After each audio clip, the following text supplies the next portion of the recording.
காலைக்கதிர் நேயர்களுக்கு வணக்கம். ஒரு சிறிய இடைவேளைக்கு பிறகு நாட்டு நடப்பு நிகழ்ச்சியிலே எங்களது அபிமான நேயர்களை சந்திக்கிறோம். ஒரு சில தொலைபேசி அழைப்புகள் கூட இங்க காணையில் கனகாலமாச்சு. 2 பேரும் உங்களோட அரட்டையா பார்க்காமல் ஏதோ ஒன்று மிஸ் பண்ணுதுன்ற அளவுக்கு ஒரு சில பாசமான அழைப்புகள். நிறைய பேர் நிம்மதி பெருமூச்சு விட்டு பிறகு அப்பாடி இப்படியே முடிச்சுட்டாங்களே, இப்படியே இதோட முடிச்சு சொல்லிருக்க மாட்டாங்க. கொடுத்த காசு முடிஞ்சு ரெண்டு தெரியும் நாங்களும் போய் வேட்டலாம் என்ற மாதிரியான ஒரு சூழ்நிலைக்கு பிறகு திரும்ப வந்திருக்கிறோம். நினைக்கிறேன் எங்கட இதுல இப்ப எங்கட இந்த நாட்டு நடப்பு அரட்டை நிகழ்ச்சியில கொஞ்சம் சூடு பிடிச்சு கொண்டு போறது, ஹிட்ஸ் வியூவர்ஸ் என்றதுல போறதுல இந்த பொது வேட்பாளர் என்பது இன்னும் தொஞ்சு போகாமல் இருக்கக்கூடிய ஒரு விஷயம். இந்த பொது வேட்பாளர் என்ற கன்செப்ட் அந்த சிவில் சமூகமோ இல்லாட்டில் சங்கத்துக்கு எவ்வளவு பெனிஃபிட் இருக்கோ தெரியாது. எங்கட நிகழ்ச்சிக்கு பரபரப்பான கண்டென்ட் கிடைக்குதுன்னு நினைக்கிறேன். பார்க்கலாம் என்ன நடந்திருக்கு. நான் நினைக்கிறேன் ஒரு 8-10 நாள் நாங்க டச் இல்ல. அதுக்கு பிறகு பெரிய அளவுல ஒரு இதுவும் இல்ல. இடையில தமிழரசு கட்சியினுடைய மத்திய குழு கூட்டம் 2வது தடவை இந்த பொது வேட்பாளருக்கு பிறகு 2வது தடவை நடந்திருக்குது. அந்த கூட்டத்திலையும் இதுகளை பற்றி ஏதோ பேசி இருக்கிறோம் என்றதை தவிர மற்றபடி வேற ஒன்றும் இல்லை. அதுக்கிடையில அந்த சுமந்திரனோட ஒரு விவாதத்துக்கு போறதாக ஒரு பேச்சடிவட்ட இது இருக்குத்தானே. சிவில் சமூகமும் அப்படி சொல்றதா, இப்ப அதுக்கு ஒரு பொதுச்சபை என்று பேர் வச்சிருக்கீங்க. அந்த பொதுச்சபை ஆகிறதுக்கு முதல் அந்த சந்திப்பு நடந்ததுனால கூட்டுணைவாக ஒத்துக்கொண்டு சிவில் சமூகத்தினுடைய கூட்டுணைவாக சுமந்திரனுக்கும் கூட்டுணைவுக்கும் நடந்த சந்திப்புல ஒரு பொது விவாதத்தை நடத்துறது என்று ஒத்துக்கொண்டதாக சுமந்திரன் தரப்புல சொல்லப்பட்டது. அதுக்கான மறுப்பு எதுவும் இவற்றிலிருந்து உடனடியா வேற எப்பவுமே வேற இல்லை.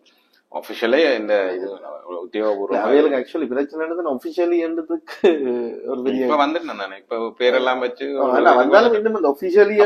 பொதுச்சபை தமிழ் மக்கள் பொதுச்சபை பேர் கட்டமைப்பு எல்லாம் வச்சிருக்கோம். அதெல்லாம் சரி. அந்த பேர் வச்சியே சோறு வச்சியான்னு கேட்ட மாதிரி அந்த பேர் வச்சிருக்குன்ற தண்ணி அந்த உத்தியோகபூர்வமான சில இதுகள் நடைமுறையால் இல்லாட்டில் வழி தொடர்பாளர் உத்தியோகபூர்வமான தொடர்பாளர்களுக்கு இது வரைக்கும் 2 அறிக்கை விட்டுருக்கணும்.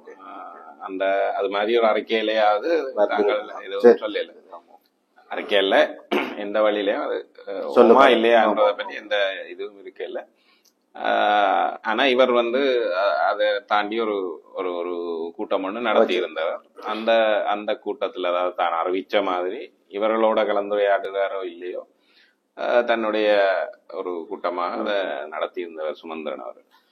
அந்த கூட்டத்துல அவர் ஒரு பகிரங்கமான அறிவிப்பை செய்திருக்கிறார். நாங்கள் இதுக்கத்தான் போறோம். அதாவது பொது வேட்பாளர் என்றது சரியான தீர்வாக இருக்க முடியாது. அதனால நாங்கள் பொது வேட்பாளருக்கு ஆதரவில்லை, அதை எதிர்க்கிறது தான் என்ற மாதிரியான ஒரு நிலைப்பாட்டை அறிவிச்சிருக்கு. கிட்டத்தட்ட தமிழரசு கட்சி இன்னும் அது சம்பந்தமா முடிவெடுக்க இல்லை. ஆனால் தமிழரசு கட்சிக்குள்ளேயும் பெரும்பாலானவர்கள் இதுக்கு எதிர்ப்பு என்ற ஒரு நிலைப்பாடு தான் இருக்கு. ஆனா இதுல நீங்க சுமந்திரன் சொன்னபடியால நாங்க கண்டிப்பா ஸ்ரீதரன் தரப்ப சொல்ல வேண்டிய ஒரு இது இருக்குது. அவர் வெளிநாட்டுல இருந்து கொண்டு வெளிநாட்டு ஊடகம் என்றது வெளிநாட்டுல இருந்து கொண்டு ஒரு ஊடகத்துக்கு பேட்டி கொடுத்திருக்கிறார். அப்ப அதுல சொல்லியிருக்காரு, இப்ப இந்த ஜனாதிபதி வேட்பாளர்களாக எதிர்பார்க்கப்படுற 3 பேரும் இங்க படையெடுத்திருக்கணும் இந்த காலகட்டத்துக்குள்ள. அதுக்குமே இந்த பொது வேட்பாளர் என்ற முன்னெடுப்பு தான் அவர்கள் அச்சத்துல உள்ளாக்கி இருக்குது. அதாலதான் அவர்கள் இந்த லெவலுக்குனாலும் வந்திருக்கீங்கன்னா பொது வேட்பாளர் ஒரு சக்சஸ்ஃபுல் ஸ்ட்ராட்டஜி என்ற மாதிரியும் அதை கண்டிப்பா நாங்கள் ஃபாலோ பண்ணணும். இல்லாட்டி அதன் பின் பிள்ளை ஆயிடுமே. அது ஒரு ஸ்ட்ராட்டஜி என்னதுக்கான ஸ்ட்ராட்டஜி இல்ல. அவரை பொறுத்த வரைக்கும் அவையில எங்களை இவ்வளவு கணக்கெடுக்க இல்ல தீர்வுகள் அவருக்கு பின்னுக்கு போகணும் அவர் சொல்லல. அவர் என்ன சொல்றாருன்னு சொன்னா இவ்வளவு நாளும் கணக்கெடுக்காமல் இருந்த தென்னிலங்கை நீங்க கணக்கெடுக்கிறது என்று இப்ப கணக்கெடுக்க வைக்கிறீங்கன்னா உங்களுடைய ஸ்ட்ராட்டஜியே யாரை நோக்கி இருக்குது? அது ஜனாதிபதி தேர்தலை பொறுத்த வரைக்கும் தவிர்க்க முடியாதுதானே. இல்லையே, நீங்க பிரச்சனையா தானே அதெல்லாம். பொது வேட்பாளர் ஸ்ட்ராட்டஜியே எப்படி இருக்குதானே அவருடைய கூற்றுப்படி அந்த 3 பேரையும் எங்களை நோக்கி வர பண்றது. அது உங்களை நோக்கி வர பண்ணி இருக்குது. இது ஒரு வேல்யூபிள் திங் அவர் நினைச்சா அதாங்க. அவ இங்க வரினம்னா அவ என்ன தேவைக்கு வரினம்? பேசுறதுக்காக வரினம். உங்களோட பேசுறதுக்காக வரினம். பேசுறதுக்கு வர்றேன்னா நீங்கள் பேச தயார் இல்லைன்னா என்ன பிரயோசனம்? ஆனா பேசி இருக்கலாம் அதான் உங்களோட ஸ்ட்ராட்டஜி இல்ல, அதைத்தான் நாங்க இல்ல இல்ல பொது வேட்பாளர் ஸ்ட்ராட்டஜி. நீங்க பொது வேட்பாளர் ஸ்ட்ராட்டஜியே அதுக்கானதுதானா வேற விஷயம். அதை தாண்டிட்டேன் நாங்க. ஆக்சுவலா அதுதான் ஸ்ட்ராட்டஜி. யாருக்கு? கட்சிகளுக்கு அதுதான் ஸ்ட்ராட்டஜி. அந்த பேச்ச தொடங்கின கட்சிகள் இருக்கணும் தானே, அவர்களுக்கு அதுதான் ஸ்ட்ராட்டஜி. நாங்கள் இந்த மாதிரி ஒன்றை சொன்னா அவர்கள் எங்களை நோக்கி வர்றதுக்கு வாய்ப்பு இருக்கு. அப்படி வரும்போது நாங்க கொஞ்சம் டிமாண்ட வச்சு அதுல யாரோ ஒருத்தர இன்றைக்கு அது இல்ல இல்ல இல்ல. சுரேஷ் பிரேமச்சந்திரன் தனியா சந்திச்சிருக்கிறார், சஜித் பிரேமதாஸ். ஆமா, அதான் எல்லாரும் சொன்னா அப்படி போக கூடாது. ஓ இல்ல, என்ன பேச்சு உங்களுக்கும் எங்களுக்கும் என்ன, நாங்கள் வெங்கடையால இருக்கிறோம், நீங்களும் உங்களோட பாட்டை பாத்துக்கொள்ள சொன்ன சொல்லினேன். தனியா கூப்பிட்டு முடியறைக்குள்ள சொல்ல வேண்டியது சந்திப்புகள் பாத்தீங்கன்னா தொண்டர்களும் புத்திஜீவிகளும் 3-4 மணித்தியாலமா காத்திருக்க விட்டுட்டு ஒரு இடத்துல சஜித் பிரேமதாச போய் சுரேஷ் பிரேமச்சந்திரனையும் விக்னேஸ்வரனையும் சந்திக்கிறார் தனித்தனி தெரிகிறாரு. பட் அதான் சொல்றேன், அது இப்ப நீங்கள் உங்களுக்கு ஸ்ட்ராட்டஜி என்று சொன்னீங்கன்னா, பொது வேட்பாளர் ஒரு ராஜதந்திர நகர்வு என்று சொன்னீங்கன்னா, அந்த நகர்வின் மூலமாக ஒரு பயன் கிடைக்கணும். அந்த பயன் நீங்கள் உங்களுடைய தெற்கு ஜனாதிபதி வேட்பாளர்களை உங்களை நோக்கி வர பண்றது, அவர்களோடான உங்களுடைய பேரம் பேசும் தகுதியை உயர்த்துறது என்று சொல்லி சொன்னா அது சரியானது. ஆனா நீங்கள் இன்றைக்கு பொது வேட்பாளர் என்ற நிலைப்பாடு அந்த இடத்துல இல்ல. அதை தாண்டி போனதுக்கு பிறகு இங்க நிறுத்துறதே இந்த 3 பேருக்கும் எதிராத்தான் நன்றிய எதிரா நிறுத்தி போட்டு, அவர்களுக்கு எதிராக நிறுத்தி போட்டு நீங்க என்ன அவர்களோட பேசுவீங்க? இல்ல இல்ல, நாங்கள் அவர்களை நிராகரிக்கத்தான் நீங்க நிப்பாட்டுறோம். நாங்கள் இவர்கள் எல்லாரையும் நிராகரித்து ஒரு தேச கட்டுமானத்தை உருவாக்குறதும் நாங்கள் நிராகரிக்கிறோம்.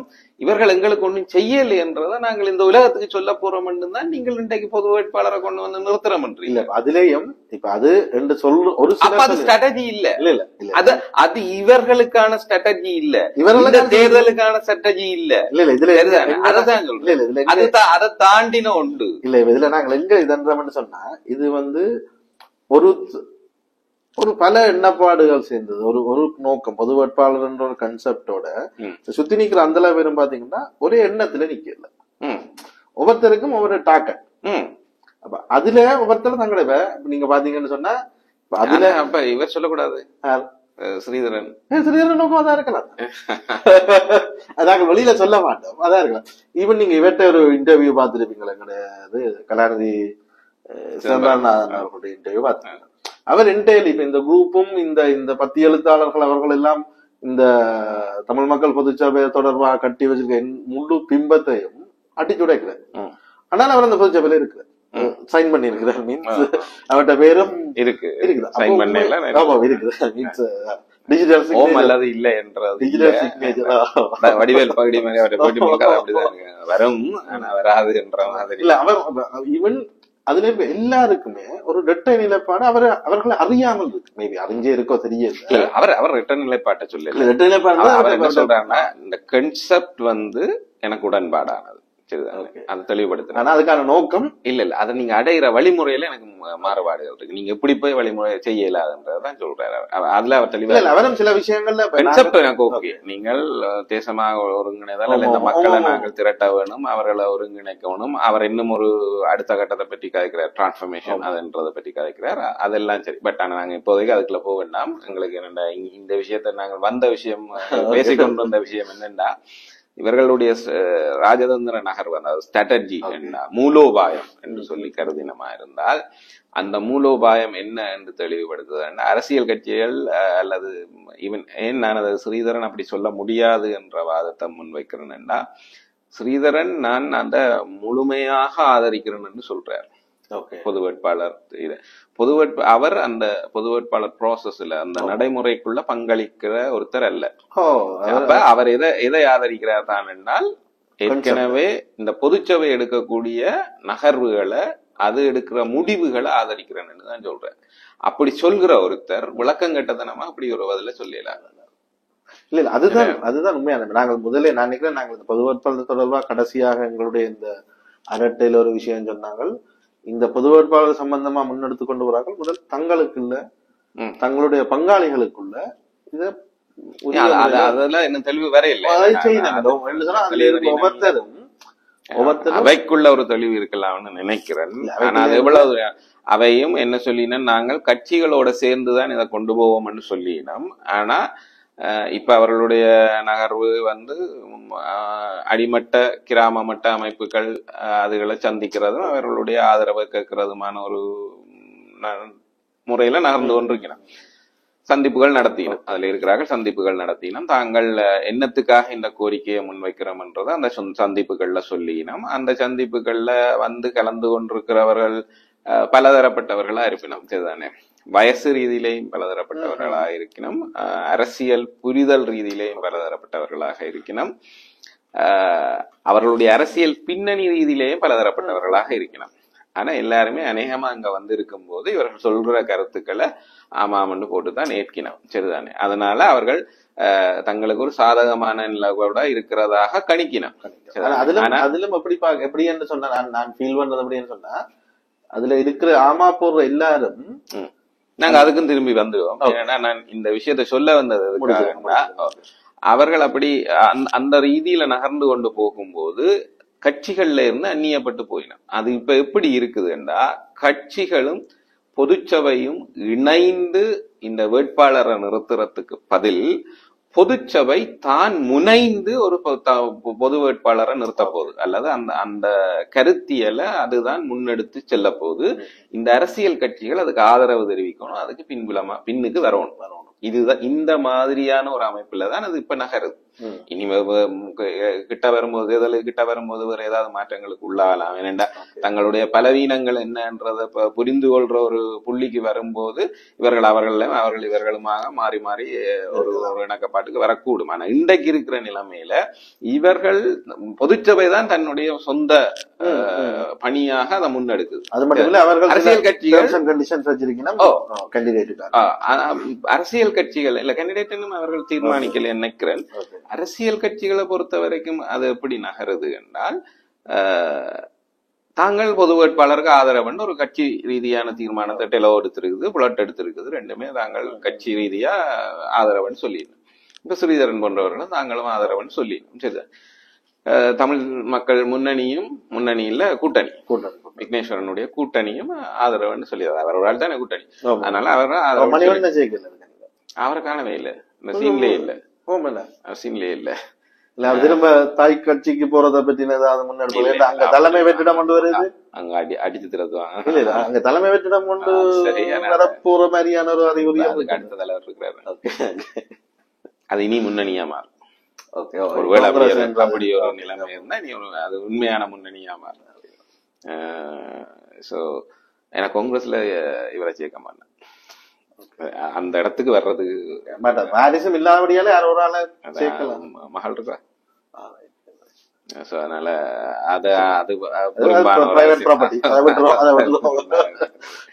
இங்க என்னன்னா நிலைமை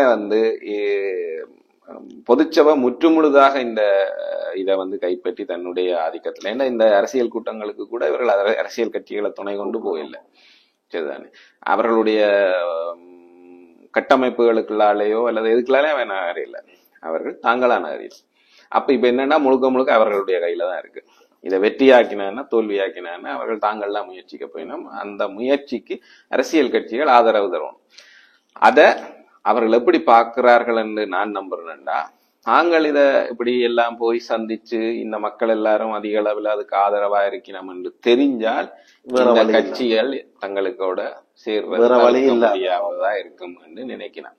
ஆனா அது எவ்வளவு தூரம் சாத்தியமானது என்று தெரியல. ரெண்டாவது, அவர்கள் நினைக்கிற மாதிரி இந்த சந்திப்புகள் ஊடாக இலகுவாக வாக்குகளை பெற முடியும் என்றால், அல்லது வாக்கு வேட்டையாட முடியும் என்றால், நாங்கள் புதுசா ஒரு கட்சி தொடங்கி ஒரே ஆட்சி காலத்துக்குள்ள ஒரே எலெக்ஷன்ல எல்லாம் பிடிச்சிடலாம், ஆட்சியை பிடிச்சிடலாம். அது ஒருபோதும் நடக்காது. சரிதானே? அது வரலாறுகளும் இல்லை. கன்சர்வேட்டிவ் சிந்தனை உள்ள தமிழ் மக்களை பொறுத்த வரைக்கும் சரிதானே, நாங்கள் ப்ரோட் மைண்டட் இல்லை, சரிதானே, ஓப்பன் மைண்டட்டும் கிடையாது. பெரும்பாலும் நாங்க கன்சர்வேட்டிவ் தான், பழமைவாதத்தில் இன்றைக்கும் இவ்வளவு நூற்றுக்கணக்கான பற்பசைகள் டூத் பேஸ்ட் எங்களுக்கு அதெல்லாம் சிக்னல் சிக்னல் சிங்கர் தான் மிஷின் மாட்டாதான் இன்னும் ரலி அது போயே நாங்கள் பிறக்கிறதுக்கு முதலே அது ப்ரொடக்ஷன் நிப்பாட்டிட்டாங்கன்னு நினைக்கிறேன். ஆனா இன்னும் ரலி என்ற சைக்கிளை பற்றி பேசுற மாற்றம் பண்றதை ஈஸியா அவ்வளவு ஈஸியா எல்லாம் அக்செப்ட் பண்ற கூட்டம் இல்ல நாங்கள். அது அந்த மாதிரி ஒரு கண்டெம்பரரி கிரௌட் இல்ல. நாங்க பழமைவாதத்துல கடுமையா ஊறி போன ஆட்கள். சரிதானே, அவ்வளவு ஈஸியா ஒரு விஷயத்தையுமே அப்படி கடைசி வரைக்கும் செய்திட முடியாது. அந்த மாதிரி இருக்கிறவர்கள்ட்ட இப்படி போய் ஒரு அரசியல் சிந்தனையை பற்றி நீங்க சொல்லி அவர்களுக்கு புரிய வச்சு அதை வாக்குகளாக திரட்டுறதுன்றத அது இவ்வளவு இலகுவா நடக்கக்கூடிய காரியமே அல்ல. சரிதானே, இதைத்தான் கலாநிதி சம்பரநாதன் தெளிவா சொல்றேன். சரிதானே, நாங்கள் மக்களை டிரான்ஸ்பர்மேஷன் பண்ணணும். இந்த முயற்சி மக்கள் ஏற்கனவே மடைமாற்றப்பட்டிருக்கிறார்கள். அவர்களை நாங்கள் திருப்பி அரசியலுக்கு கொண்டு வர வேண்டும். அரசியல் நீக்கம் செய்யப்பட்டிருக்கிற மக்களை அரசியலுக்கு கொண்டு வரும். அரசியலுக்கு கொண்டு வர்ற ப்ராசஸ்ன்றது, அந்த நடைமுறை என்றது வெறுமென்ன 4 சந்திப்புகளோட எலெக்ஷன் நேரத்துல தேர்தல் காலங்கள்ல எல்லா கட்சிகளும் எல்லா அரசியல்வாதிகளும் இது மாதிரி பாக்கெட் மீட்டிங் பலது நடத்தின. அப்ப எல்லாரும் வாக்கு அள்ளி குவிக்கும். வாக்களிப்பு நிலையத்துக்கே 200% இருக்கும். அவட்ட இந்த இன்டர்வியூல நீங்க பாத்தீங்களா தெரியல, அந்த பிராக்டிஸ்ன்றத தமிழ் படுத்துறதுல அவருக்கு கஷ்டம். நாங்கள் பட்ட அதே கஷ்டம்.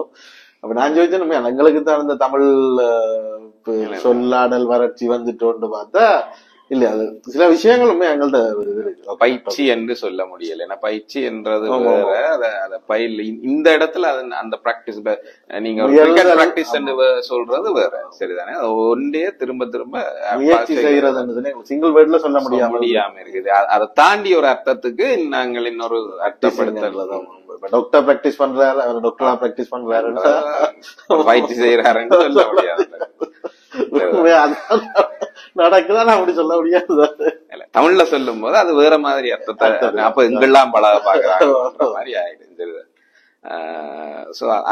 ஆனா இதையே நீங்க லோயர் பிராக்டிஸ் பண்றாருன்னா அது ஹார்ம்ஃபுல் இல்ல. பட் ஆனா ஒவ்வொரு இடத்துக்கும் வரும்போது உங்களுக்கு லோயர் சொல்ல லோயரா பயிற்சி எடுக்கிறாருன்னு சொல்ல மாட்டேன், அதை அவரே ஏற்றுக்கொள்ள மாட்டேன். அந்த கலாநிதி சம்பரநாதன் சொல்கிற அந்த பிராக்டிஸ்ன்றது பயில்தல் என்பது இன்றைக்கோ நாளைக்கோ அல்லது 2 நாள்லயோ ஒரு நாள் சந்திப்புகள்லயோ நடந்துடக்கூடிய ஒரு தொடர் முயற்சி என்றத பிராக்டிஸ் சொல்லலாம். அவர் அதை சொல்றாரு, பொங்கு தமிழ வச்சு டெய்லி மீட் பண்ணாங்கன்றவரை இன்சிஸ்ட் பண்றாரு. அது என்னன்னா, மக்கள்கிட்ட போகினோம், அங்க மக்களை சந்திக்கணும், மக்கள் என்ன நினைக்கணும் அவ திரும்பி வந்து பேசினோம். அந்த பேச்சில இருந்து திரும்ப ஓகே அப்ப மக்களுக்கு இப்படி எல்லாம் பிரச்சனை இருக்குன்னா அப்ப மக்களை அணுகிறதுக்கு நாங்கள் என்னென்ன மாற்றங்களை செய்யணும்னு அதை உடனே அங்க கரெக்ட் பண்ணப்படும். சரிதானே, அதை கரெக்ட் பண்ணி திருப்பி போகலாம். சரிதானே, இது அப்படி இல்லை. அங்க முக்கியமா என்ன நடக்குதுன்னா, இறங்கி போன மாணவர்கள் ஒவ்வொரு வீடு வீடா போய் மக்களை சந்திச்சது.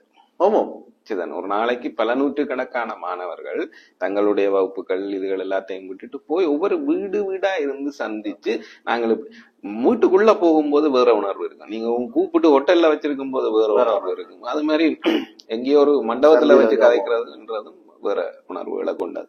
நீங்கள் இப்ப நடத்தி கொண்டிருக்கிறதெல்லாம் ஆக்களை கூப்பிட்டு ஒரு இடத்துல இருத்தி பேசலாம். நீங்க சொல்லும் போது தனக்கு ஏதோ கூப்பிடின என்னவோ, அதை என்ஜிஓ கூப்பிட்டாலும் ஜனம் போகும், நிவாரணம் கொடுக்க கூப்பிட்டாலும் ஜனம் போகும், ஜிஎஸ் கூப்பிட்டாலும் ஜனம் போகும். இப்படி 1000 கூட்டங்களை ரோட்ல ஒரு பெரிய கூட்டம் கூடினது அதுக்கும் போகும். என்னவோ தேவை இருக்கிற மக்களுக்கு பொறுத்த வரைக்கும் கூப்பிட்டா அது போவிடும். நீங்கள் எல்லாரும் ஒரு பதவி நிலைகள்ல இருக்கிறீங்க, அதனால ஒரு கூட்டம் இருக்கு வாங்கோன்னா வருவினம். வரும்போதே அவ எப்படி வேணா என்னவோ சொல்ல போயினா அதை கேட்போம்.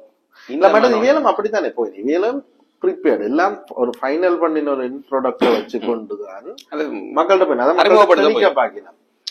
அறிமுகப்படுத்துறதுதான் ஒரே ஒரு அதை வாங்குமா சனம் என்று நீங்கள் போகும்போதுதான் உங்களுக்கு அது உண்மையான விளைவு தெரியும். சரிதானே, அது எலெக்ஷன்ல தான் தெரிய போகுது.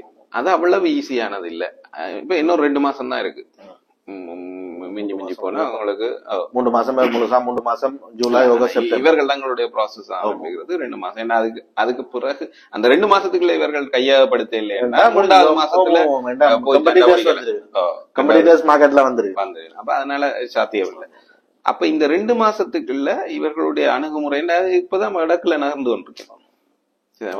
மெல்ல மெல்ல ஒவ்வொரு சின்ன சின்ன இடங்களா நகர்ந்து இது இப்ப இனி அது முடிச்சு வடக்குலன்றது எங்க யாழ்ப்பாணம் தான் பெருமளவுல மையம். அதை முடிச்சு பிறகு கிளிநொச்சியில ஒரு கூட்டம் நடத்தி இருக்கணும். இன்னும் பல கூட்டங்கள் நடத்த வேண்டியிருக்கு. அப்புறம் முல்லைத்தீவு, வவுனியா, அங்கால கிழக்குல நீங்க போய்க்கதான் கிழக்கினுடைய பரிமாணமே உங்களுக்கு பல இதுல புரிய போகுது. கிழக்குல சும்மாவே வடக்கு மாதிரி நீங்க பேச முடியாது. அங்க போனோம், அங்க இருக்கிற தமிழ் மக்களுடைய மைண்ட் செட்ல இருக்கிறது, அது அவர்களுடைய சிந்தனையில இருக்கிறது என்னவா இருக்குதுன்னா, நாங்கள் இங்க மூவின மக்களோட வாழ்றவர்கள், எங்களுக்கு இன்னும் 2 இனங்கள் இங்க இருக்குது, அந்த இனங்களோட நாங்கள் எப்படி இதுக்குள்ள வாழ்றதுன்றதுக்கான அரசியல் பயிலு தேவை என்று அவர்கள் நினைக்கிறார்கள். நீங்கள் வடக்குல இருந்து கொண்டு 195% தமிழர்களை பெரும்பான்மையா கொண்ட ஒரு மனநிலையில போய் நீங்கள் கிழக்கு மக்களை அணுக முடியாது. நிச்சயமா. ஈவன் நார்மலா நீங்கள் ஒரு சும்மா ஒரு ப்ராடக்ட், ஒரு பிஸ்கட்டை விற்கிறதுக்கே நீங்க அப்படி போய் செய்ய முடியாது. இது பொலிட்டிக்கல் விஷயம். அதுக்காக தான் கிழக்குல இருந்து ஒருத்தரை தூக்கி போட்டுட்டா சாத்தியப்படுமா வந்து பாக்கணும். சரிதானா? அந்த அப்படி இல்லைன்னா அந்த அரசியல் வித்தியாசம் தான் உங்களுக்கு அங்க இலகுவாக பிள்ளையானும் இலகுவாக வியாழேந்திரனும் இன்னும் நாளைக்கு கருணா வந்தா கூட அவரும் கூட வெற்றி பெறறதுக்கான வாய்ப்பை கொடுக்க ஒரு சூழல் அங்கே இருக்குது. ஏனென்றால் அவர்களுக்கே இது வடக்கின் அரசியல்ல இருந்து வேறுபட்டது என்ற ஒரு ஆழ்ந்த மனப்பதிவு இருக்கு. இல்ல, அங்கேயே இருக்கிற மக்கள் எப்படி பாக்கிறோம்னு சொன்னா, தங்களுக்கு வரப்போற ஒருத்தர், தங்களோட நிக்க போற ஒருத்தர் வந்து இந்த மற்ற 2 இனங்களையும் சேலஞ்ச் பண்ணக்கூடியவரா இருக்கணும், அவர்கள்ட்ட இருந்து தங்களை பாதுகாக்கணும், பெற வேண்டியது அரசாங்கத்திலிருந்து பெற வேண்டியதை பெறணும். சமைவலுக்கான ஒரு இஷ்யூல அதை பெற வேண்டியதை பெறணும் என்று அவர்கள் நினைக்கல. அவர்கள் என்ன பாக்குறார்கள் என்றா, மற்ற 2 சமூகமும் அதை பெற்று தங்களை விட மேல எழும்பிக் கொண்டே போகுது. நாங்கள் அது ஒரு எதிர்ப்பு அரசியலை மட்டுமே செய்து கொண்டு கீழே இருக்கிறோம். அவனோட இன்னொரு கொஞ்ச காலம் போனா அவனோட போட்டியே போட முடியாத நிலைமைக்கு வந்தோம். கிட்டத்தட்ட அடிமை என்ற நிலைமைக்கு நாங்க வந்துடுவோம். அப்ப முதல்ல எங்களை அப்லிஃப்ட் பண்ணணும், உயர்த்தி கொள்ளணும். ஒரு தராதரத்துக்கு உயர்த்தி கொண்டாதான் அவனோ என்ன 10 நாள் பட்டினி கிடந்துட்டு போயிடாது. சரிதானே? அப்ப முதல்ல நான் சாப்பிடணும், உடம்ப தேர்த்தணும், பயிற்சி செய்யணும், இதெல்லாம் செய்ததுக்கு பிறகுதான் நான் போகணும். அதைத்தான் அவர்களுக்கு இப்ப இந்த நிலைமையில கருது எப்படி இருக்குன்னு சொன்னா, எங்களை பொறுத்த வரைக்கும் வடக்குல எஸ்பெஷலி ஜெஃப்னா பேஸ்ட் வடக்க பாத்தீங்கன்னு சொன்னா, நாங்கள் கம்ஃபர்டபுள் ஜோன்ல இருந்து கொண்டுதான் பாலிடிக்ஸ பாக்கலாம். அங்கே அவைகள் சபைகளுக்கான ஒரு சேலஞ்சில இருந்து இருப்பு அங்க முக்கியமா இருக்கு. தங்களுடைய இருப்பை தக்க வைக்கிறது எங்க போராட்டமா இருக்கு. எங்களுக்கு அந்த போராட்டம்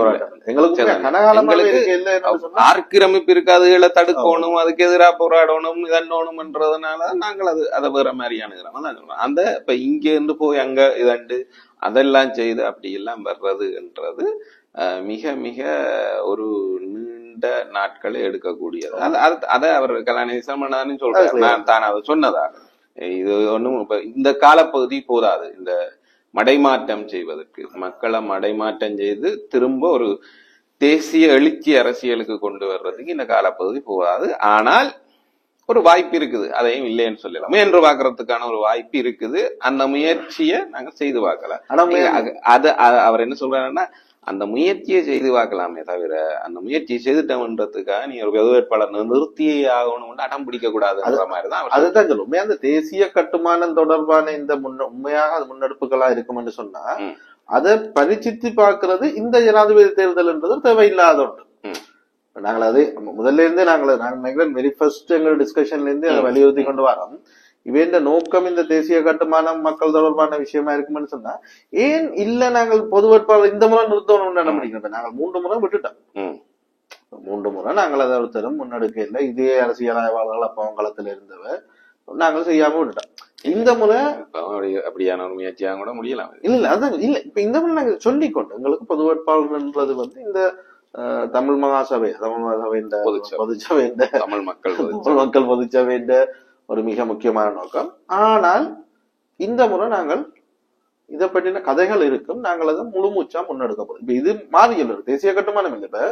இப்ப நாங்கள் பொது வேட்பாளருக்காக தான் தேசிய கட்டுமானத்தை பற்றி கேட்கிறத விட உண்மையா என்ன முன் வச்சுதான் உண்மையா என்ன தொடங்கும் போது அப்படிதான் சொல்றேன். தேர்தலை முன் வச்சுதான் நாங்கள் இந்த தேசிய கட்டுமானத்துக்கான ஒரு பார்த்தா தான் பொது வேட்பாளர் பொது வேட்பாளர் கொண்டு வர்றதுக்கு தேர்தல் வந்து அதனுடைய தேர்தலை முன் வச்சு எங்களுடைய தேசிய கட்டுமானத்தை நாங்கள் என்ன நீங்க தேசிய கட்டுமானம்ன்றது அல்லது தேச கட்டுமானம்ன்றது அந்த தேசத்துக்கு எதிரான ஒரு முயற்சிக்கான இது ஆமா. அந்த ஆமா, தேசத்தின் ஆமா. ஒரு ஜனாதிபதி தேர்தல்ல வந்து நாங்கள் என்றது அது பல முரண்களை கொண்ட விவாதத்துக்குரிய நிலைமை இதுதான். அதனால அவர்கள் பொதுச்சபை வந்து தன்னுடைய பாட்டுல ஒரு தனக்கு தெரிந்த பாதையில அது நகருது.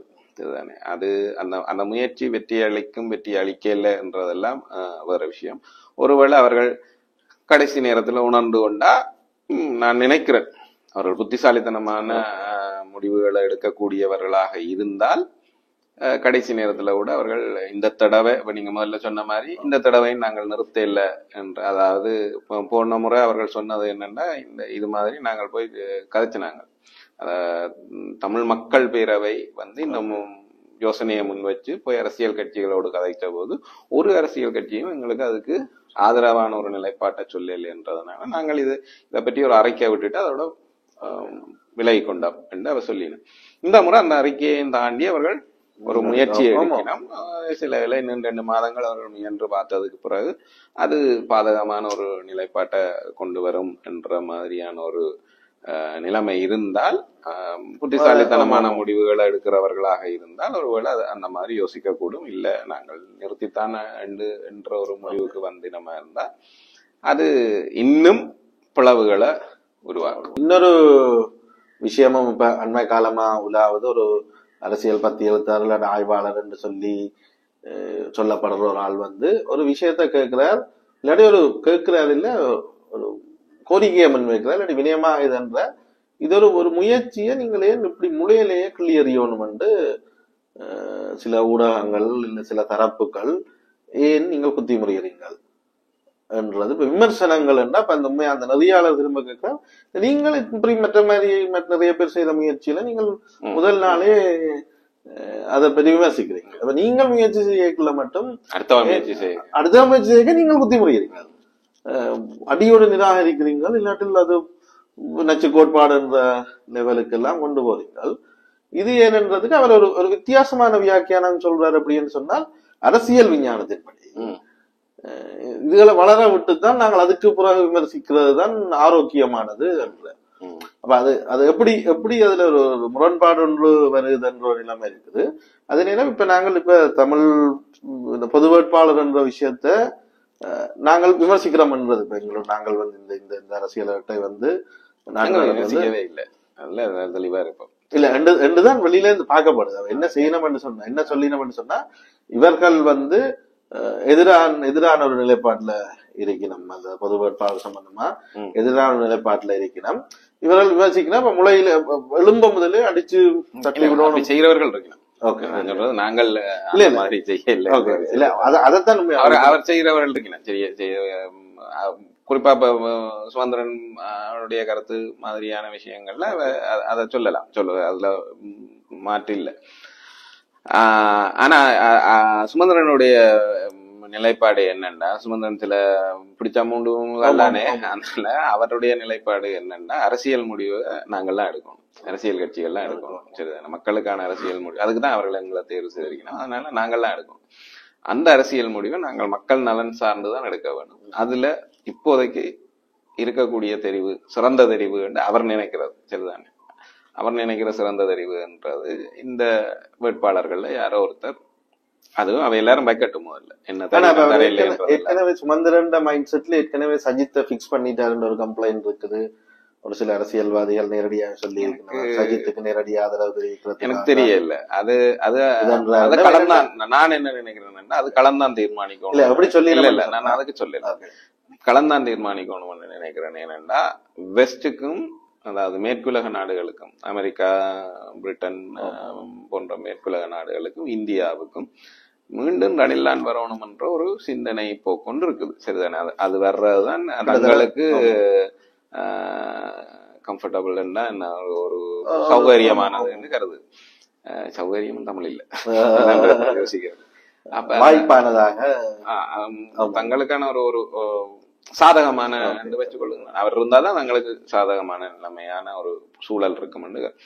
அப்ப அதனால அவர் 2 பேரையும் திரும்ப ரணில் வெல்றதுக்கு வாய்ப்பு இல்லை. இப்ப இருக்கிற நிலைமை, இன்றைக்கு இருக்கிற நிலைமை, 2 மாசத்துக்கு பிறகு என்ன மாறும்னு தெரியாது. இன்றைக்கு இருக்கிற நிலைமையில ரணில் வெல்றதுக்கான எந்த வாய்ப்பையும் அவர் இப்ப வரைக்கும் கொண்டிருக்கல. சரிதானே? அதனால அவர்கள் என்ன பாக்கணும்னா சஜித்தையும் ரணிலையும் சேர்த்து ஒருவேளை வாய்ப்பு இருக்கு. அப்ப முதல்ல இவர் 2 பேருக்கு ஒருவேளை கிட்டத்தட்ட 90% வாய்ப்புகள் அவர்கள் பக்கம் திரும்பிடுமென்னு அப்படி சொல்லல. இவர் 2 பேரும் இப்ப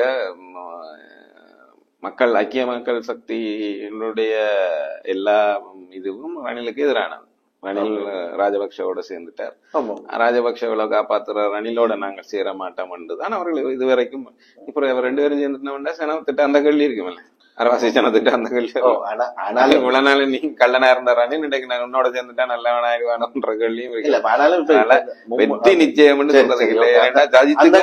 மக்களே செய்யட்டும். சஜித்துக்கும் இதுவரைக்கும் 50% இல்ல. அப்ப அவருக்கும் ஒரு 30% தான் இருக்கு. இவருக்கோ 20% இல்ல. இவர் இதுவரைக்குமான ஆக கூடுதல் வீதங்களே 8 தொடக்கம் 10 12 அவ்வளவு குறைவா நான் பாக்கலன்னு சொன்னா சஜித்துக்கு 30, இவருக்கு ஒரு 10 40. பங்கால இருக்கிறப்ப அனுராக்கும் அன்டிசைடட் ஓட்ஸ் தானே இருக்கு. அதுதான் கடைசியில தீர்மானிக்க போகுது. ஓகே, அதைத்தான் சொல்றேன்.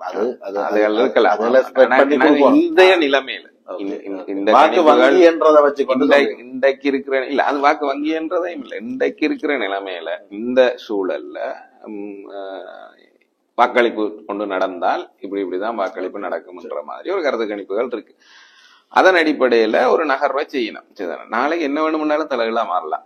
சரிதானே? ரணில் கடைசியில என்ன செய்வார், என்ன தந்திரங்கள் செய்வார், அல்லது என்ன விளையாட்டெல்லாம் காட்டுவாருன்றது தெரியாது.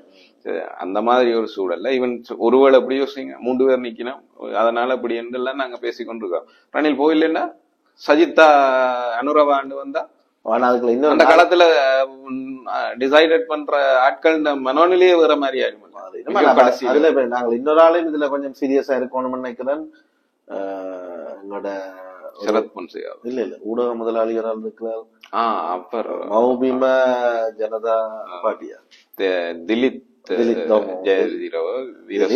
திலீப் தலைமையிலான அந்த கட்சி ஒரு பெண் வேட்பாளரை முன்னாள் கிழக்கு மாகாண, அதாவது தீவிர பௌத்த மதவாத அங்கேயே அது அடிபட்டு போகுது. நானே அதை கருத்துல எடுக்க இல்லையா, திலீப் வந்தது ஜனாதிபதி ஆகணும்தான். அவர் கோட்டாபாய தன்னான் ஜனாதிபதி ஆக்கினவர் என்று உரிமை கோரக்கூடிய ஒருத்தர். சரிதானே? அப்ப இன்னொருத்தரை ஜனாதிபதி ஆக்குறதுக்கு அவர் கட்சி தொடங்கி இருக்க போறது இல்லை. ஆனா அதுல அவருக்கு அந்த ஹோப் இருந்தது. அப்ப அவருக்கு இப்ப இல்ல. அது புறக்கணி பண்றது. அவர் தனக்காக ஒரு வலிக்கடாவை கொண்டு வரும் போதே அவருக்கு அங்க இந்த முறை அவ என்ன செய்யணும், ஒரு சதவீத வாக்கு சதவீதம் உண்டு இந்த பக்கம் ஸ்ப்ரெட் ஆகும். இல்ல அது எப்படி மாறும்னா, உங்களுக்கு ராஜபக்சர்களுடைய அதிதீவிர விசுவாசிகள் இருக்கணும். அப்ப ராஜபக்ச ஒரு வேட்பாளர் நிறுத்த இல்லையா, ஒரு வேளை அவர்களுடைய வாக்கு இவர்களுக்கு கோத்தபாய ராஜபக்ச நேரடியாக அவருக்கு சப்போர்ட் பண்ணார், செஞ்சோட்டு கடன் இருக்கலாம். அவர்கள் நிறுத்த மாட்டினவன் சொல்லல. இல்ல, தங்களுடைய வாக்கு வங்கி வேற ஒரு பக்கத்துக்கு போய் சரிஞ்சிடாம இருக்கிறத உறுதிப்படுத்துறதுக்காக அவர்கள் ஒரு பலிக்கடா நிறுத்துறதுக்கு வாய்ப்புகள் இருக்கு, நிறைய இருக்கு. அப்படி நிறைய பலிக்கடா நீங்க அது மாதிரி அதுக்கான வாய்ப்புகள் எல்லாம் நிறையவே இருக்கு. அந்த இஷ்யூ ஒண்ணு இருக்கிறதுனால, அந்த பிரச்சனைகள் எல்லாமே இருக்கிறதுனால ரணிலும் சஜித்தும் ஒருவேளை சேர்ந்துட்டா, இந்த மேற்கு நாடுகள் இந்தியாவினுடைய முயற்சிகளின் காரணமாக ரணிலும் சஜித்தும் ஒருவேளை சேர்ந்துட்டால் நிலைமை என்ன நினைக்கிறேன். அதுக்கும் இப்ப சிங்கப்பூர் பேச்சுவார்த்தை சக்சஸ்ஃபுல்லா முடிஞ்ச மாதிரி தெரியல. இல்ல, இது வரைக்கும் இல்ல. அதான் களம் எப்படியும் மாறும். ரணிலுக்குமே கூட நான் தோக்கத்தான் போறேன்னு தெரிஞ்சா அதை விட தான் அப்படி அவருடைய ப்ராசஸே வேற இல்லையா. 1 வருஷ காலம் இடைவெளி கொடுத்து தன்னை அனுப்ப இல்லைன்றா வேறவன் நாடாளுமன்றத்துக்கு போறதுக்கு வழியே இல்லைன்ற கட்சியில இருக்கிறவன் எல்லாரையும் நம்ப வச்சு தன்னை நாடாளுமன்றத்துக்கு அனுப்ப பண்ணின ஒரு மனுஷன். அங்க ஒரே ஒரு ஆளை யாராவது நினைச்சிருக்க முடியுமா? ஒரே ஒரு ஆள், அதுவும் தேசிய பட்டியல்ல வந்த ஒரே ஒருத்தர் நாளைக்கு இந்த நாட்டினுடைய ஜனாதிபதியா நாடாளுமன்றத்தால தெரிவு செய்யப்பட்டு வருவாருன்னு அன்னைக்கு அதிலும் இன்னொரு இதுன்னு சொன்னா அந்த இதையே ரணில் கதை கேட்கல, ரணில் தரப்பாக்கள் சிலர் வழியில காய்ச்சிருக்கணும் அப்படின்னு சொன்னா இந்த 5 வருஷம் எக்ஸ்டெண்ட் பண்ண முடியாது, இல்லாட்ட 1 வருஷம் அந்த கதைகள் எல்லாம் மக்களால தெரிவு செய்யப்பட்ட ஒரு ஜனாதிபதி. அதோடைய தான் கட்டுதி பண்ணலாம் கதைகள் அளவுக்கு எவ்வளவு கீழே இறங்கி வேலை செய்யற மனுஷன் பாருங்க. அதனால கடைசி நேரத்துல இதுதான் ஒருவேளை பிரதமர் பதவி பரவாயில்ல, ஒன்றும் இல்லாம போறதை விட போட்டியிட்டு ஒண்ணும் இல்லாம போறதை விட சரி பிரதமர் இல்ல சஜித் தரப்பு தாங்கள் பிரதமரா இருந்து பிற ஜனாதிபதியாக்க ரெடி.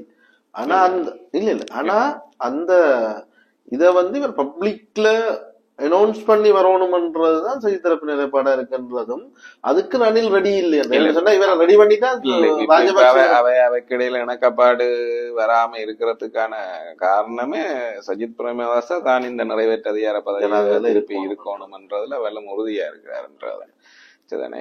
இவர் அத அவர் இது என்றால் ஓகே தான்,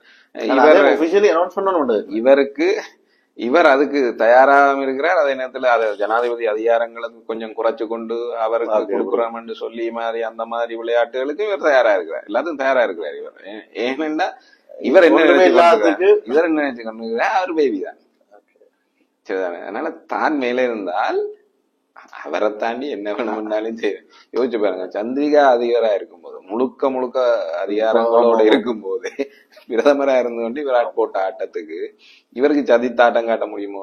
மற்றது அங்கிள் சொல்றார். ரெண்டு பேரும் சேர்ந்ததுக்கு பிறகு என்ன ஆகும்னா அவர் தனித்தனி கட்சி இல்ல, இவர் செகண்ட் தான், 2ஆம் மட்ட தலைவர் ஆயிடுவார். சரி, இப்ப அவர் தான் தலைவர். இங்க வந்துட்டாருன்னா 2ஆம் மட்ட தலைவர் ஆயிடுவார். கீழே இருக்கிறவன யார்கிட்ட போவான்? அதிகாரம் கூடினதான் போறான். அப்ப அவர் இயல்பாகவே அவர் அதிகாரத்தை தன்னுடைய கைகளுக்கு கொண்டு வந்துடுவார். அதனால அந்த மாதிரி ஒண்ணு நடந்தால் வேற.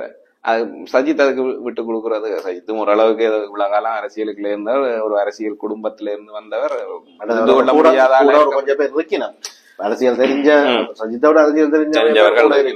அப்ப அதனால அவரும் அதுக்கு விட்டு கொடுக்கல. பட் இவர் என்ன முடிவு எடுப்பாருன்றத சொல்ல முடியாது. தனக்கு அரசியல் ஜனாதிபதி பதவி கிடைக்கவே போறதில்லை என்ற ஒரு நிலைமை வந்தா பிரதமருக்கு ஓமன்னு சொல்லக்கூடிய ஆளிவர். அப்படி ஒரு நிலைமை வரும்போதுக்கு என்னன்றதுதான் கேள்விங்க. அதை பற்றிதான் அப்படி ஒரு நிலைமை வந்தா இப்ப சுமந்திரன் சஜித்துக்கு ஆதரவு கொடுக்க முடியுமா? யாருக்கு ஆதரவு கொடுக்கிறது? ஆகவே அவற்றை இன்றைக்கு இருக்கிற நிலைப்பாட்டுல நாங்கள் சொல்ல முடியாது. அவர் அதுதான் அவற்றை டிசிஷன் என்று சொல்ல முடியும். இல்ல அதே அப்படி ஒரு கன்க்ளூஷனுக்கு வரணும் என்று சொன்னா, இப்ப பொது வேட்பாளர் என்று நாங்கள் நிறுத்தினோம் என்று சொன்னால், இப்ப மக்கள் எங்கட மக்கள் சஜித்தை விட ரணிலுக்கு தான் கூட போடுவினோம் என்ற ஒரு மித்தோ இல்லாட்டில் ஒரு எதிர்பார்ப்பு இருக்குது. அப்ப அந்த மக்கள் ரணிலுக்கு போற மக்களை அடைமாற்றி ஒரு பொது வேட்பாளருக்கு கொண்டு வர்றதுக்கான இன்றைக்கு இருக்கிற ரணிலுக்கு மக்கள் போடுவினோம்னு நான் நினைக்கிறேன். தமிழ் மக்கள் சாய்ஸ் இல்லை. அதை தச்சு கொண்டுதான் அவர் சஜித் தண்டினார். ஜேவிபி மீதான தமிழ் மக்களுடைய கோபமும் ஒரு அடிப்படை அறச்சீட்டமும் அவர்களுக்கு இருக்கு.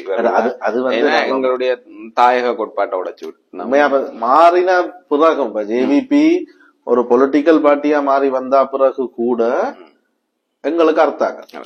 அதான் அதுதான் பிரச்சனை. அதுவும் அறுத்ததுன்றது இப்ப சண்டை அதுகள் எல்லாம் கூட வேற மாதிரி. பட் ஆனா எங்களுக்கு தாயக கோட்பாடுன்றதும் எங்களுக்கான உரிமை என்றதும் நாங்கள் வெவ்வேறு வழிகள்ல தொடர்ந்து பேணி கொண்டு வர்ற ஒரு விஷயம். சரிதானே. சிங்களவர்கள கருத்துப்படி 5000 வருஷமா எங்களுக்கு உங்களுக்கும் சண்டை நடக்குதுன்றாங்க. கிட்டத்தட்ட அது மாதிரியான ஒன்றுதான். இப்ப அவ்வளவு தூரம் வந்த ஒரு கோட்பாட்டு விஷயத்த நீங்க தாயக கோட்பாட்டை உடைச்சு விட்டீங்க. அது ஆழமா இருக்கு. அந்த 13 நடைமுறைப்படுத்த முடியாமல் இருக்கிறதுக்கான அவர்கள் காரணமானவர்கள் என்றது எல்லாத்தையும் கூட எங்களுக்கு ஆழ்மனதில் இந்த ஏன்னா எங்களுக்கு காணியும் நிலமும் இல்ல நாங்க தமிழர்களாக காணி நிலம் என்றதும் எங்களுடைய தாயகம் தாய் நாடு என்ற அந்த விஷயங்களும் மிக அடிப்படையில ஊறி போன ஒரு விஷயம். ரத்தத்துல ஊர்னதுன்னு ஒரு அடி நிலத்தை கூட சகோதரத்துக்கு விட்டு கொடுக்க மாட்டாங்க. அப்ப அது ரத்தத்துல ஊறி இருக்கிற அந்த விஷயம் காரணமாக அதன் மீது கை வைத்தவர்கள் என்ற ஒரு அடிப்படையான உணர்வு இருக்கு. அது இன்னும் அவர்கள் அவர்களும் இங்க மக்களோட பேசுறதுக்கு ரெடியா இல்லை. அரசியல் கட்சிகள்கிட்ட பேசினமே தவிர அவர்கள் சில ஜேவிபி இங்க இருந்து வேலை செய்யுது. சரிதானே. அவர்களுடைய ஒரு கட்சியார ஆனா அவர்கள் எப்படி வேலை செய்யணும்னா கீழே இறங்கி அடிமட்டத்துல கொஞ்சம் கொஞ்சமா அது ஒரு காலத்துல பெருசா வருது இல்ல. இப்ப இன்றைய நிலைமையில ஒருத்தர் பகிரங்கமா ஜேவிபியோட வேலை செய்யறதுக்கு தயாரா இல்லைன்றது அதான் அந்த நிலைமை. அப்ப ஜேவிபி அவுட். இந்த தேர்தலை பொறுத்த வரைக்கும் ஜேவிபிக்கு தமிழ் மக்கள் வாக்களிக்கிறதுக்கான வாய்ப்பு மிக மிக குறைவு. சரிதான், இது அவர்களுக்குமே தெரியும். அதனாலதான் அவர்களும் குத்தி முறைகிறது இல்ல பெரிய அளவுல. சரி, அது இது எண்ணெல்லாம் எங்களுக்கு வாக்குறுதி வந்து கதைக்கு பின்னம் போயினோம் அப்படி என்ற ஒரு நிலைமை தான் இருக்கு. அப்ப மீதி இருக்கிறது ரணிலா சஜிதான்னு பார்த்தா, ரணில் சுமந்திரனை பொறுத்த வரைக்கும் ரணிலை கொண்டே திருப்பி மார்க்கெட் பண்ணலாது. ஆனா ஜனம் திருப்பி கேட்கும், 2015 இப்படித்தானே வந்தனியல், என்ன நடந்தது, செய்ததோ, எங்க போனது அரசியல்கள், இதுக்கு பதில் சொல்லல. அப்ப அவரும் அவுட். அப்ப அவருக்கு தெளிவா இருக்கிறது சஜிதா தான் இருக்கும் என்ற அடிப்படையில இவர் சஜிதா ஆதரிக்கிறதுக்கு முடிவு செய்துட்டாருன்றது விவசாயிகளுடைய கருத்துக்களா இருக்கலாம். ஆனால் நான் சொல்றதான், அப்படித்தான் நிலைமை இருந்தால் பிரச்சனை இல்லை, அவர் சஜிதா ஆயிப்பாருன்னு நாங்களும் சொல்லிட்டு போலாம். ஆனா களம் அப்படி இருக்குமான்றது தெரியல. ரணில் இல்லாட்டிலும் சஜிதா தான் ஆதரிக்கணும். உறவையும் திலித்த ஆதரிக்கல, அதுல சரத் பொன்சேகாவை ஆதரிக்கல, ஒருத்தரையும் ஆதரிக்கல. சஜித்தின் பக்கத்துல இருக்கிற ஒரே ஒரு செல்லிங் பாயிண்ட் அவைக்கு, அதாவது விற்கக்கூடிய ஒரே ஒரு விஷயம் என்னன்னா, போன வருஷமும் போன எலெக்ஷன்லயும் போன தேர்தலையும் அவர் எங்களுக்கு சாதகமா சில விஷயங்களை கேட்டுக்கொண்டவர். இல்ல நாங்கள் சொல்லி வலியுறுத்தி அவர்கிட்ட அதை திருத்த முடிஞ்சது, அவர் ஓமன் ஏற்றுக்கொண்டவர். ஆனா வெற்றி பெற இல்லை, அதனால செய்யல. வெற்றி பெற்றால் அவர் என்ன செய்வார்ன்றதுக்கு ஒரு வாய்ப்பு கொடுக்கலாம் என்று அவரை கடைசி முறை ஒரு விற்கிறதுக்கான ஒரு துருப்பு சீட்டு அவன் கையில இருக்கு. ரணில அப்படியும் விற்கல. அதனால அவருக்கு வேற வழி இல்லைன்றதுனால அவர் தான் பார்க்கலாம். சரி, பாப்போம். இப்ப இன்னும் கொஞ்சம் காலம் இருக்கு எங்களுக்கு கண்டபடியால இது என்ன மாதிரியான ஒரு ஓட்டத்துக்கு போகுது என்றத தொடர்ந்து வர்ற நாட்டு நடப்பு அரசியல் அரட்டையில பார்க்கலாம் என்று கூறி நன்றி, வணக்கம். நன்றி, நன்றி, வணக்கம்.